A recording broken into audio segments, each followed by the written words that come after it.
আসসালামু আলাইকুম রহমতুল্লাহ। আজ শুভ নববর্ষ, তাই না? পহেলা বৈশাখ। তো সবাইকে পহেলা বৈশাখের শুভেচ্ছাটা জানাবো কি জানাবো না, অথবা কিভাবে জানাবো, সেটা আমি আলোচনার পরে বলবো। আর প্রথমেই আমি ক্ষমা চেয়ে নিচ্ছি, আমি অত সুন্দরভাবে সাজিয়ে গুছিয়ে কথা বলতে পারি না। যদি আমার কথায় অথবা শব্দ চয়নে কোনো ভুল ত্রুটি হয়ে থাকে, তাহলে অবশ্যই আপনার নিজ গুণে আমাকে ক্ষমা করে দিবেন। আজ আমার আলোচনার প্রধান বিষয়বস্তু হচ্ছে বাংলা নববর্ষ, পহেলা বৈশাখের সৃষ্টি, সূচনা লগ্ন, ইতিহাস, ইতিহাস বিকৃতি এবং তার পরবর্তী ধাপ থেকে আজ এই পর্যন্ত আমাদের উপরে, আমাদের বাঙালি জাতির উপরে কিভাবে আমাদের বাঙালি জাতির সংস্কৃতিকে ধ্বংস করে ফেলেছে, সংস্কৃতির আগ্রাসন চালিয়ে আমাদের বাঙালি মেইন সংস্কৃতি থেকে আমাদের প্রজন্মর পর প্রজন্মকে দূরে সরিয়ে নেওয়া হয়েছে, এটা নিয়ে আলোচনা। তো আগে আমরা জেনে নেই যে বাংলা সালটা কিভাবে পরিবর্তন করা হলো, পহেলা বৈশাখটা কিভাবে আসলো এবং পরবর্তীতে কারা কিভাবে কত সূক্ষ্ম উপায়ে আমাদের এই বাঙালির পহেলা বৈশাখকে বিবর্তিত করেছে সাংস্কৃতিক আগ্রাসনের মাধ্যমে। বাংলা সালটা পরিবর্তন করেন সম্রাট আকবর। উনি 5 নভেম্বর 1556 সালে উনি ওনার সিংহাসনে বসেন। 5 নভেম্বর 1556 সাল উনি সিংহাসনে বসেন। ওনার সিংহাসনে বসার অনেক দিন পরে, প্রায় অনেক দিন পরে 1584 সালে উনি এই বাংলা সালটা প্রবর্তন করেন। কিন্তু বাংলা সালের ক্যালেন্ডার প্রথম থেকে ধরা হয় উনি যেদিন ক্ষমতায় বসেছিলেন সেদিনকার থেকেই, কিন্তু ক্যালেন্ডারটা পরিবর্তন করা হয় ক্যালেন্ডারটা পরিবর্তন করা হয় 1584 সাল থেকে। তো উনি এইটা পরিবর্তন করার দুইটা কারণ দেখাইছে। ওনার যে জ্যোতিষ বিজ্ঞানীও বলেন অথবা জ্যোতিষ মন্ত্রী ছিলেন, উনি এটার দুইটা কারণ দেখাইছে। নাম্বার 1, যে চন্দ্র যে বর্ষ পঞ্জিকা, ওটার সাথে বাংলাদেশের ঋতুর সামঞ্জস্য থাকে না, এই জন্য এটা পরিবর্তন করা হয়েছে। কিন্তু মেইন যে কারণটা ছিল, উনি মূলত জনগণের কাছ থেকে খাজনা আদায়ের জন্য এই পহেলা বৈশাখটা চালু করেন। এটাই ছিল ওনার মেইন কারণ, এবং উনি এই কাজটা করেন। আর এই জন্যই দেখবেন অনেক সময় অনেক ভাই অনেক বড় বোর্ডে প্রশ্নতে লেখা থাকে বা প্রশ্ন করা হয় যে বাংলাদেশে বাংলা সাল কে প্রথম প্রবর্তন করেন। এটা উত্তরটাই ছিল সম্রাট আকবর। যাই হোক, এইভাবে এই ধারাবাহিকতায় আমরা চলে আসছিলাম সেই সময় থেকে। সম্রাটের যুগ গেল, ইংরেজ গেল, পাকিস্তান গেল, তারপর আমরা স্বাধীন হলাম, স্বাধীন দেশ পেলাম, এরপর থেকে এভাবে চলে আসছিল। কিন্তু অত্যন্ত দুঃখজনক ভাবে হলেও বলতে হয় যে 1989 সালে এই প্রথম,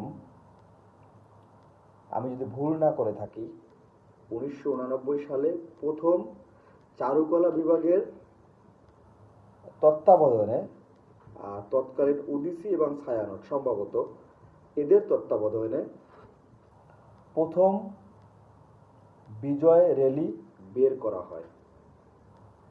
নাম থাকে আনন্দ শোভাযাত্রা, বিজয় র্যালি।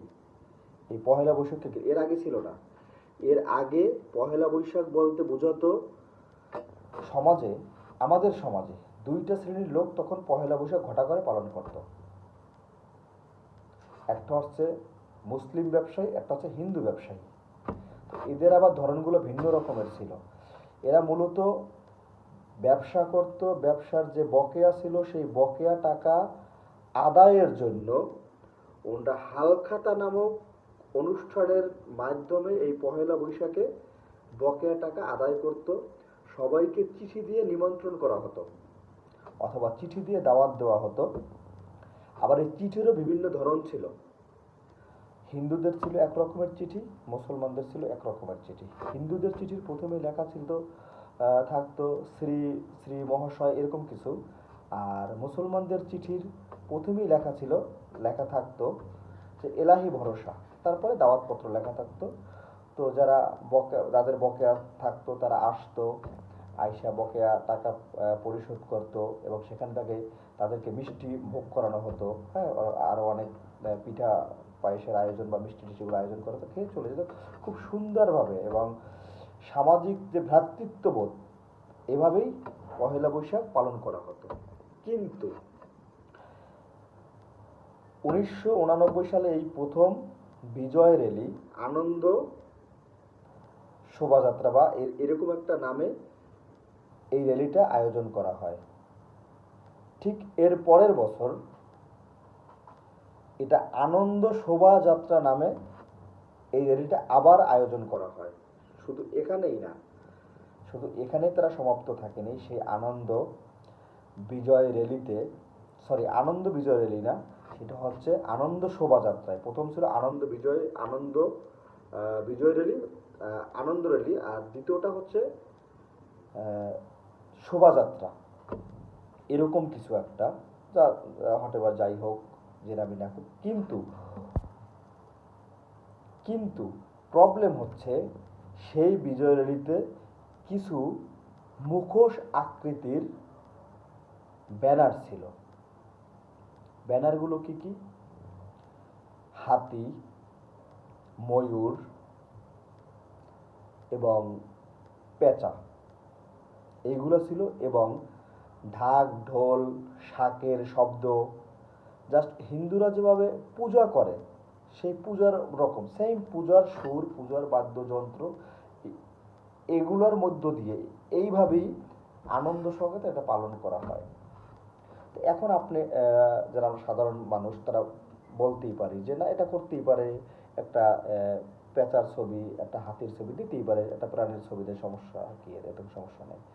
সমস্যাটা ভাই এরকমের না। আপনাকে যখন স্বল্প আকারে বিষ খাওয়ানো হয় তখন আপনি বুঝতে পারবেন না যে আপনাকে বিষ খাওয়ানো হইতেছে। যখন আপনি বিষে পুরা বিষাক্রান্ত হয়ে যান, সারা অঙ্গে সমস্যা, মলম দেব কোন জায়গায়, সেই সারা অঙ্গেই যখন সমস্যা হয়ে যায় তখন আর মলম দেওয়ার জায়গা থাকে না। হ্যাঁ, তখন ওইটাই সাফার করতে হয়। হাতিটা হচ্ছে গণেশের প্রতিকৃতি এবং ময়ূর হচ্ছে কার্তিকের বাহন, আর পেঁচা হচ্ছে লক্ষ্মীর বাহন। মূলত আমাদের দাদা বাবুরা এটাই প্রমোট করতে চাইছে আর কি আমাদের উপরে।